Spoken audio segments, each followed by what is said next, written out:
Welcome to the beautiful springtime in San Antonio, Texas. I'm standing in Breckenridge Park, which is near the Trinity campuses. And like spring itself, nature is asking, what's next?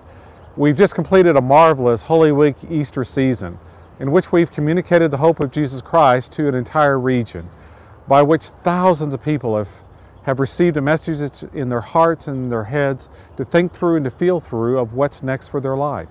The same is true for our Trinity family. So wherever you are in the world, and you can know that God has something next for you.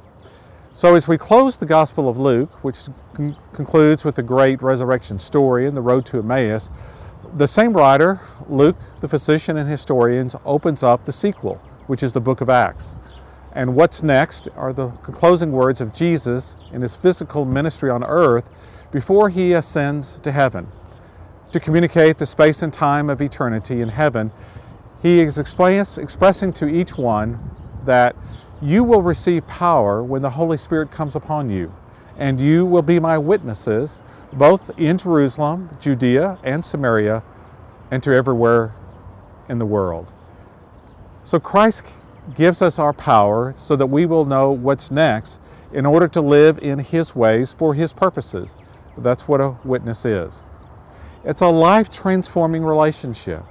And during the next several My Prayers for You, as we engage Springtime 2010, we're going to be looking at these very promises that God has for our life, beginning with the power that we receive by this living relationship with Christ. It begins with a love that does not let go, just like the force of nature does not let winter have the last word across the landscape. But winter has been working hard with nature for new life to be born. So is love in our life is always about new creations and new beginnings. As we love God with all of our heart, our mind, our soul, and our strength, in every relationship and also for ourselves. The life-transforming covenant of a springtime with God, of knowing what's next for you, begins with love. How's the spring love of your life?